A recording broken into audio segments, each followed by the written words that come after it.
umpe Bibiliya kuko ari inezeza, umpe Bibiliya imbwira iby'ubugingo. Tugeze mu mwanya mwiza wo kwiga Bibiliya muri gahunda yo gusoma igice kimwe ku munsi. Muri iki cyumweru tuzasoma amaganya ya Yeremiya igice cya 3, icya 4, icya 5 na Ezekiyeli igice cya 1, icya 2, icya 3 n'icya 4. Imana izatuyoboze mwuka muziranenge. Amaganya ya Yeremiya igice cya 3. Impamvu tudashyira ku isi. Yeremiya yavuze akababaro k'Abayuda n'amaganya menshi ati, Imana yadutuje mu mwijima nk'abapfuye, yatumye duhinduka urw'amenyo, yatwujuje ibisharira ndetse yaturengeje ivu. Imbaraga zacu no kwiringira kwacu twari dufite ku Uwiteka byarashize. Nyamara arongera arigarura aravuga ati, imbabazi z'Uwiteka nizo zituma tudashiraho, kandi impuhwe ze zihorana natwe iminsi yose. Umurongo wa 31 yaravuze ati, Uwiteka ntanezezwa no kubabaza umuntu iteka, naho yamuhana kubera ibyaha bye bigeraho Uwiteka akigarura, kuko atishimira amarira n'agahinda by'abantu be. Reka twese tujye twiringira Imana kuko izi amaganya yacu. Amaganya ya Yeremiya igice cya 4. Ibyago i Siyoni. Siyoni yagereranywaga n'izahabu nziza, ariko Yeremiya avuga ko yajugunywe mu mahuriro y'inzira ita agaciro. Abahungu b'i Siyoni bari abanyambaraga, n'abakobwa baho nabo ari beza cyane, nyamara bahindutse nk'imbwebwe zo ku gasozi bazerera mu butayu. Abagore bafashe abana barabateka, ndetse Abayuda bageraga hose baranenwaga nk'abahumanye. Muri iki gice twigiramo uburyo icyaha gitesha umuntu agaciro, agasigara yarabaye iciro ry'imigani. Kuva mu byaha hakiri kare burya niko kujijuka. Amaganya ya Yeremiya igice cya 5. Ibyiringiro mu maganya hagati. Ibyago by'i Siyoni byari bikomeye cyane. Bose bari bameze nk'imfubyi, kandi banywaga amazi baguze, ndetse bakabona ibyo kurya bahaze amagara. Abana babikorezaga insyo ziremereye cyane. Abasaza bari barashobewe, kandi umubabaro wari uri ahantu hose. Yeremiya aravuga ati, ba data bakoze ibyaha none ntibakiriho, ariko twikoreye ibihano by'ibyaha byabo, tugushije ishano kuko twakoze ibyaha. Igihe uhuye n'ibyago byinshi ujya wibuka inama ya Hoseya igihe yavugaga ati, nimuze tugarukire Uwiteka kuko ari we wadukomerekeje kandi niwe uzadukiza, niwe wadukubise kandi niwe uzatwomora. Azaduhembura tumaze kabiri, ku munsi wa 3 azaduhagurutsa, kandi tuzabaho turi imbere ye. Ezekiyeli igice cya 1. Ubwiza bw'Imana.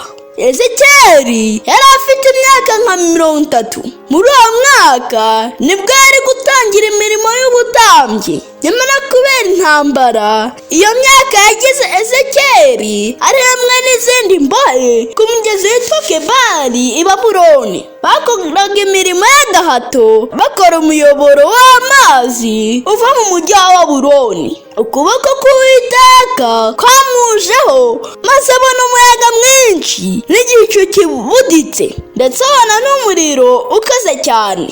Ezekiyeli yabonye ibizima 4, buri kimwe muri byo gifite mu maso 4, iburyo mu maso nk'ah'intare. Intare yari ku ibendera ry'umuryango wa Yuda, Isakari na Zebuloni. Kandi Matayo yavuze ibisekuru bya Yesu ahereye kuri Aburahamu, maze agaragaza Kristo nk'intare yo mu muryango wa Yuda.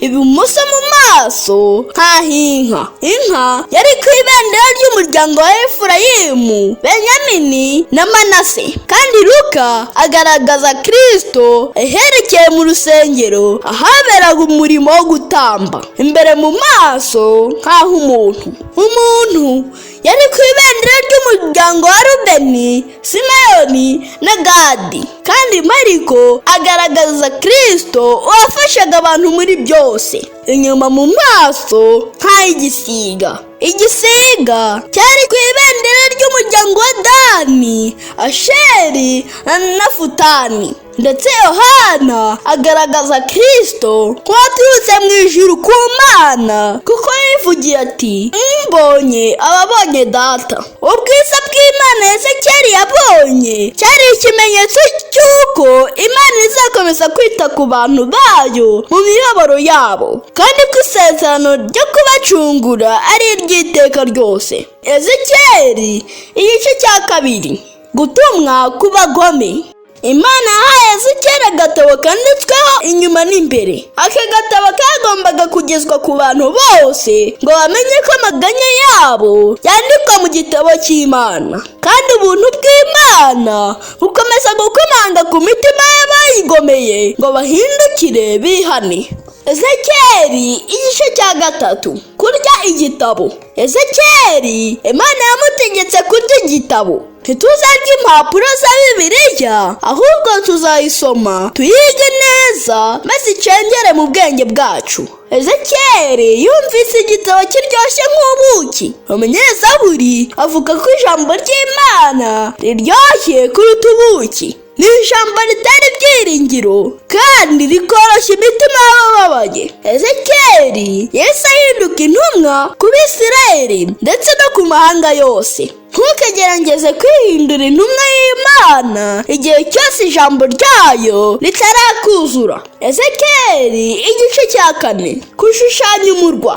Imana yabwiye Ezekiyeli gushushanya umurwa wa Yerusalemu ndetse akawuzengurutsa ingabo nyinshi kugira ngo byereke Abisirayeli ko bari kuzaterwa umurwa bakawugota. Imana yamutegetse kurya ibiryo bitekesheje imyanda. Ezekiyeli yahise abwira Imana ko uhereye kera kose atigeze arya ibihumanye, ndetse avuga ko yirinda muri byose. Imana iduhamagarira kwirinda no kugira amagara mazima, nyamara ikaduhamagarira no kureka ibyaha ngo tutazahanwa nk'ab'i Yerusalemu. Muri iki cyumweru cyose Imana izakuyoboze Mwuka Muziranenge. Bibiliya imbwira iby'ubugingo, umpe n'amagambo Yesu yavuze. Tugeze mu mwanya w'ibibazo. Icya mbere, ni iki gituma tudashyira ku isi? Icya kabiri, mu butumwa bune bwa Yesu ninde ugaragaza Kristo nk'intare yo mu muryango wa Yuda? Icya gatatu, ni ryari Ezekiyeli yahise ahinduka intumwa ku Bisirayeli ndetse no ku mahanga yose? Imana ibahe umugisha.